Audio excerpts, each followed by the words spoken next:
Good evening. Welcome to the Loan Officer Training Series with the Mortgage Calculator. Today we're going to be talking about how to structure short-term rental investor loans. So, great topic, one of our favorites here at the Mortgage Calculator. Give us just a moment to go live on all the platforms. We got the chat up on the screen. Feel free to drop a comment in there. Hope everybody's been having a great day. Let me get into it here in just a moment. Definitely excited about tonight's topic. All right, looks like we're live on all the platforms. We'll go ahead and get it started. What we'll do is we'll take the chat off the screen for now. We'll go ahead and keep dropping comments there in the chat. You can drop any questions you have in the chat too. Jose, be happy to answer any questions here at the end of the presentation. So welcome everyone. My name is Kyle Hershey. I am the COO of the Mortgage Calculator, joined here by our president, Nick Hershey, and our sales manager, Jose Gonzalez. We are a lender that specializes in non-QM loans. And what we do every Tuesday, Wednesday, and Thursday evening on the show at 7 p.m. Eastern is go through a new loan officer training topic and do an in-depth training on it. And tonight, we're talking about one of our favorite topics, which is how to structure short-term rental loans. So, Jose, I'll let you go ahead and take it over.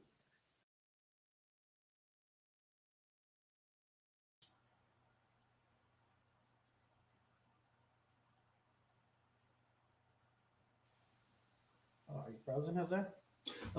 No, I just having a little trouble hearing you. I don't know if it's my audio or your audio coming We in a can little we can low hear there. you okay. You're good. Okay. So today we're going to go over how to structure short-term investor loans. The key component here is to understand exactly what is a short-term rental and then what would be the acceptable income streams for the property.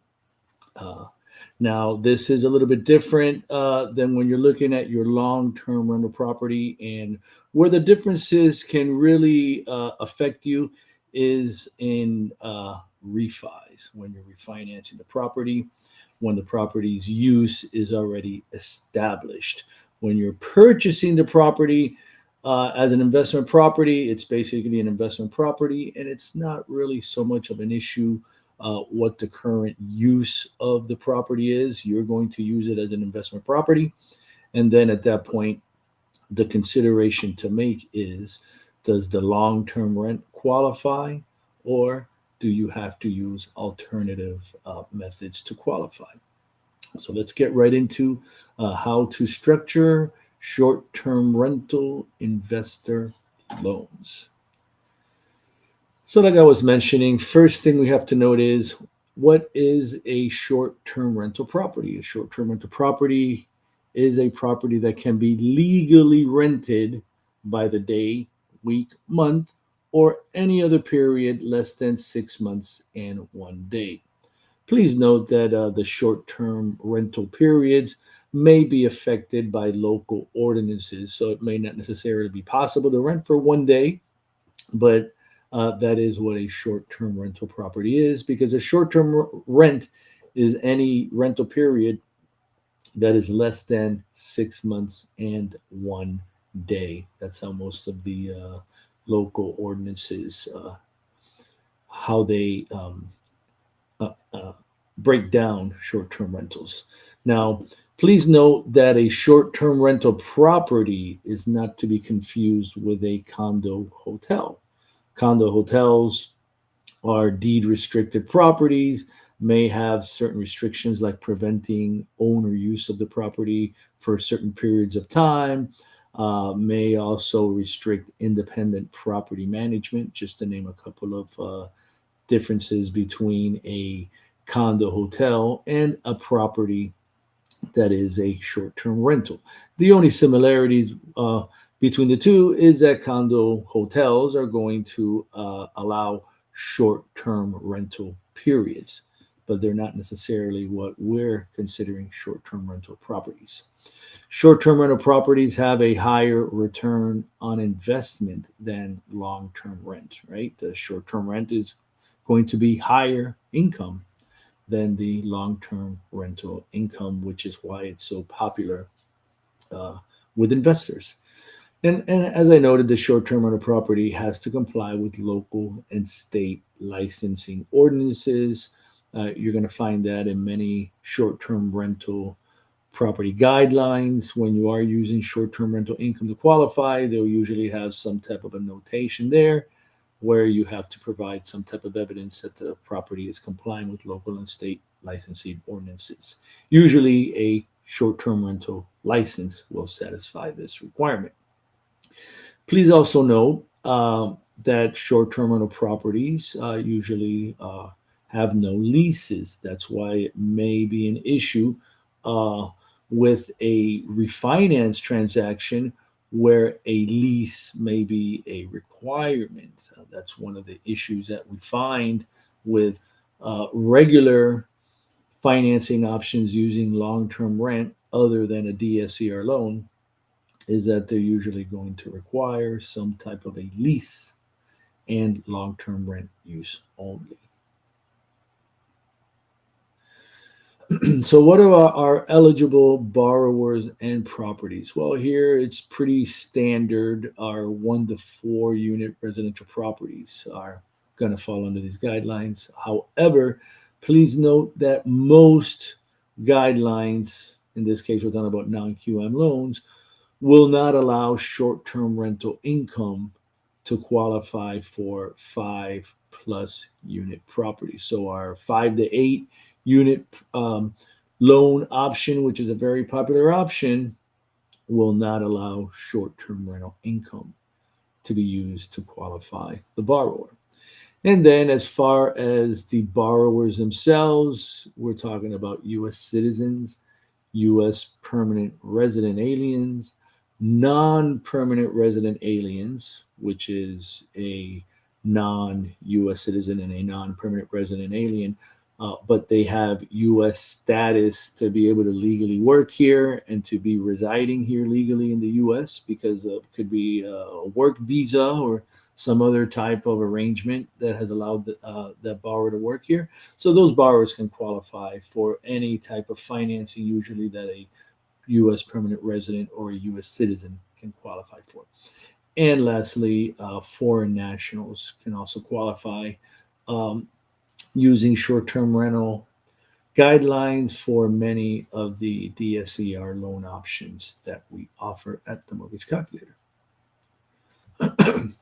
Excuse me. So, what are some of the potential issues that you can encounter when structuring your short-term rental loans? Well, one of the ones that can always come and bite you is that the property may be considered a vacant property, and then this may result in LTV restrictions, right? They may reduce the LTV by 5%, or they may say maximum LTV at all using short-term rental is 60% or 70%. So there may be some type of an LTV reduction. So this is usually why our DSCR loans are the best options for these short-term rental property uh, when we have the option that does not have this LTV reduction. That doesn't mean that every DSCR loan option does not have an LTV reduction. I'm just saying that DSCR loans are the guidelines where we find options without an LTV reduction. And again, this vacant property issue is really only going to be an issue on refis rather than purchase. Because as I mentioned a little bit ago, when it's a purchase, uh, whatever the current use of the property is not an issue to the borrower. And if it's an investment property and it qualifies with long term rent, then no need to go any further than using the long term rent to qualify because there is no stated use yet for the property other than it's going to be an investment property, right? It's not stating like, oh, we're going to do short-term rentals here or we're only going to do long-term rent here. It's an investment property. It's going to be rented and the long-term rent per the 1007 qualify. That's as far as it needs to go. So, some of the issues that you may have is that the property may have a high cost compared to the projected long term rental income. When you are doing this, does it qualify with long term rental income analysis? Uh, and this is an issue you're going to have with your trophy properties, for example, that waterfront property, very exclusive location, but it doesn't qualify with the long-term rent because the borrower is paying more for the property because of the location, because they know they're going to make money on it as a short-term rent. So then obviously we would be using our short-term rental options to qualify, other than long-term rents, as I'm going to be breaking down in one of the slides to come. Another issue that we may have when we're structuring our loan where there's going to be short-term rental use of the property is scarcity of short-term rental comps in general. There may not be a lot of short-term rental activity in the area, right?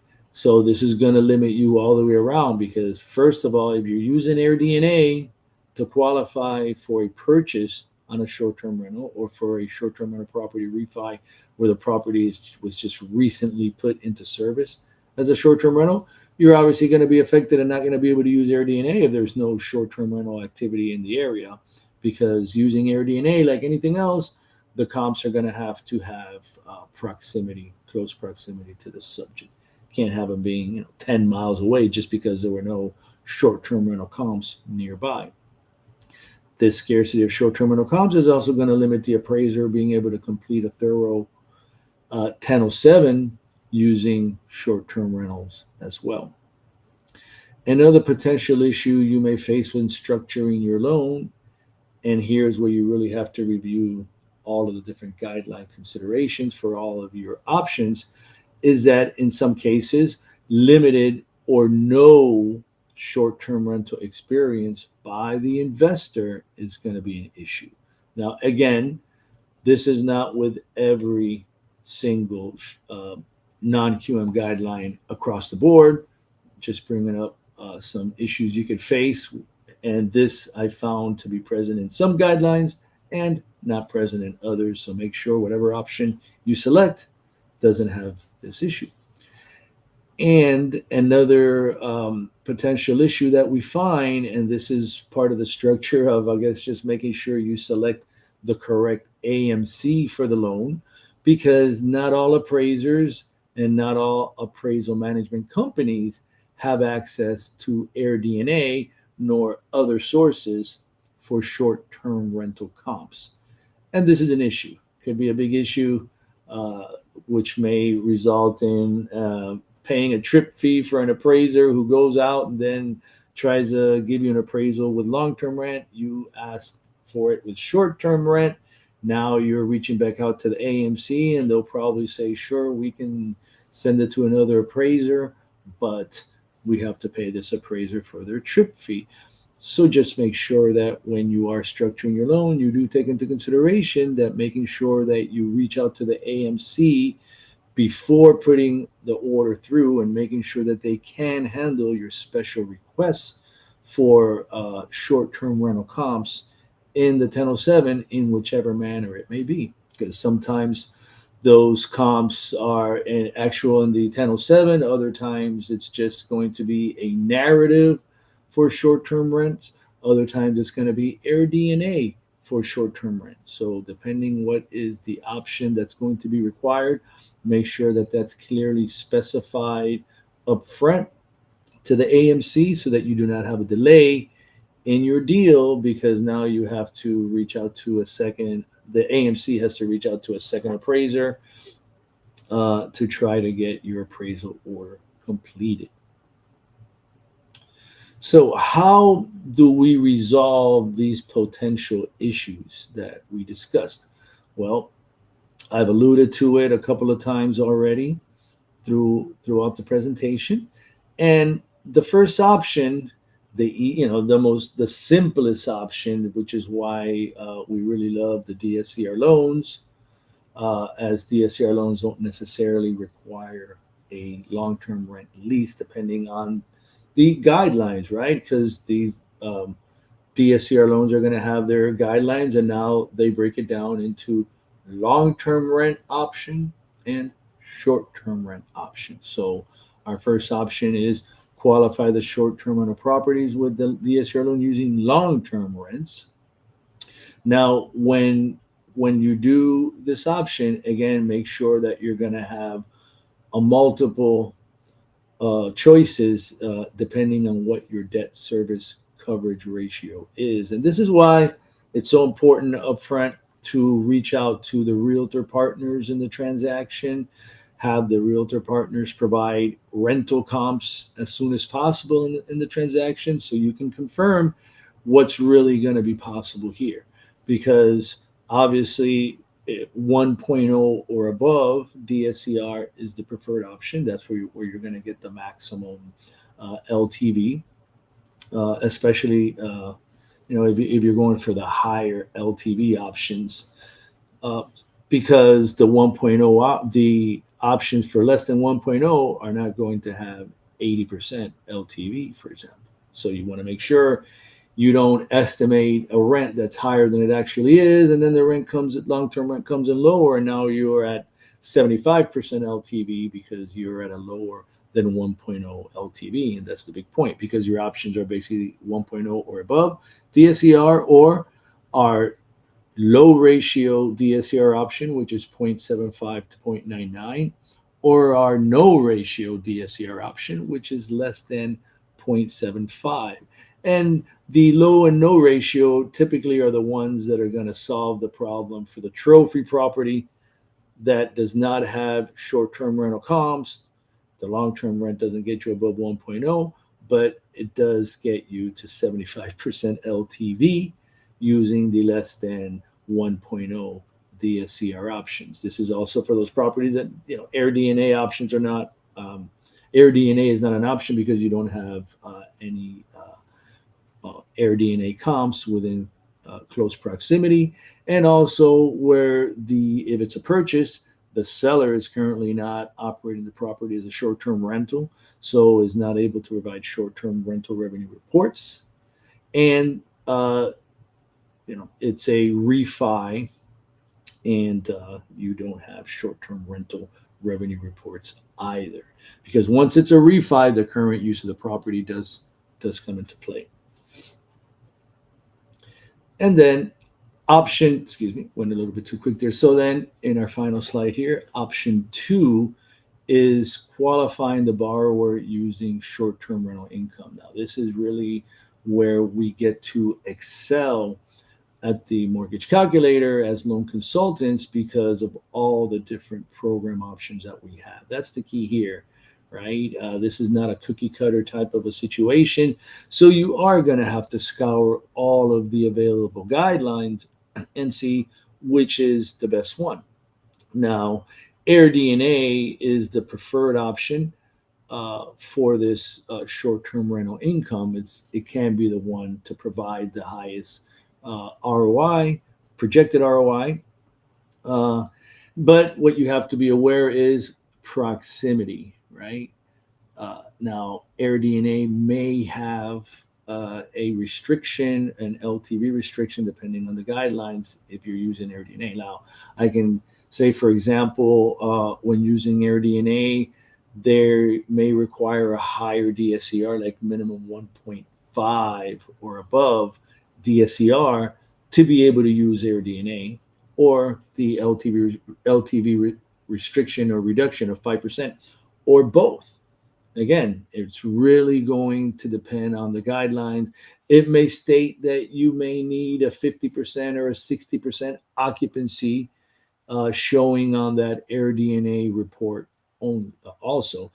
And keep in mind, AirDNA is for purchases only, or recent or properties where it was recently brought into service as a short-term rental because it may have just been renovated or something like that, where the borrower can show that it was just recently put into service as a short-term rental. Then you can use AirDNA. Now, that is limited. There's only a few guidelines that allow that, because almost all the guidelines require that AirDNA be used for purchases only. But at the mortgage calculator, we do have the ability to use AirDNA for refis as well. So that would be the preferred and the easiest option, because it doesn't require option number two, which is producing 12 months worth of short-term rental revenue reports from the platforms. And what we're talking about from the platforms would be like Airbnb, HomeAway, VRBO, and Booking.com, for example, are four of the popular platforms where the property host, that's what they call the borrower in those platforms, they are the host usually, um, uh, publish the properties, and then that's where individuals go to rent the properties or book the properties. Uh, Now, with the 12 month short term rental revenue reports, if you do not have 12 months, it's still possible, but then that means you usually have to have a certain minimum number of months. I believe in most of the times it could be 9 months. And then you average out over 12 months, right? So it's not like you're going to get 9 months just because you've had it for 9 months and you're going to average only by 9 months. You're going to get your 9 months worth of rent per the revenue reports divided by 12, and that would be your monthly average. Now, you can also, instead of using the short-term rental revenue reports, uh, can provide proof of bank deposits. Then obviously you'd have to be providing bank statements, 12 months worth of bank statements. If this is a purchase where you're obtaining the revenue reports from the seller, if the seller doesn't have revenue reports but has bank statements and is willing to share those bank statements to prove the income, then that would be an acceptable way of doing it as well. Keep in mind for any either option number one using AirDNA or option number two using revenue reports or bank statements, that there exists a possibility of an adjustment for expenses. We like to call that a haircut. Now, that's not in every guideline, but that's in most of the guideline. They're going to give you a haircut of anywhere from 20 to 30% of the gross amount of the revenue that's stated.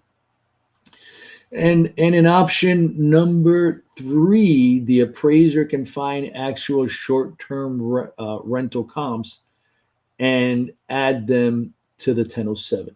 So you're going to have a 1007 where they're going to list the comps, and each one is going to have the source of the comp, proximity, and all that kind of good stuff, just like a 1007 report has.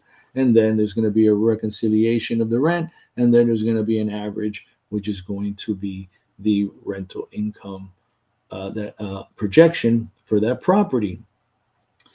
So, and again, when using actual short-term rental comps in the 1007, this also may be subject to an adjustment of anywhere from 20 to 30%. And that adjustment is for is expenses, but it's mainly for the management fee, because it's common knowledge that the property management fee on a short-term rental property is higher than on a long-term rental property because of the extra work involved. You have properties getting turned over, could be weekly or could be every 2-3 days, where the property manager has to be basically working each time that the property turns over, hence the higher fee. So again, you can see we're here. We have all these different options that are available because we have outside the box options at the mortgage calculator, where we're not saddled by just the agency guidelines that look at long-term rents only, that if it's a refi, you have to have a lease. Can't be a short-term rental, which is an unleased property unless you have a property management agreement. Then like some type of a master lease with the property manager is the only time you may have a lease for a short-term rent. But other than that, it's going to be an unleased property, which in many guideline cases may be considered a vacant property and then may be rejected, where they're going to deny it because it's considered a vacant property, or you may have other issues involved. So definitely we can assist you here at the Mortgage Calculator with your short-term rental property loans. We've assisted a lot of investors with the short-term rental property loans using all of our innovative programs. Right. Thank you, Jose. So let's see if we have any questions here.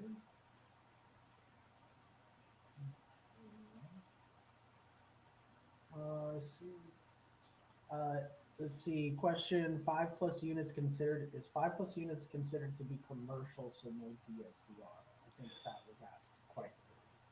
Well, I mean, yeah, the 5+ unit could be considered commercial, small commercial, but we do have DSCR financing for them. So the issue here is not that we don't have DSCR financing, is that the specific DSCR guidelines for the 5 to 10 units. And again, remember, this is not one guideline for all 5 to 10 unit properties, but just in general, the ones that we've seen come up uh, for 5 to 5+, it's either 5 to 8 or 5 to 10, do not allow short-term rental income to be used to qualify the borrower.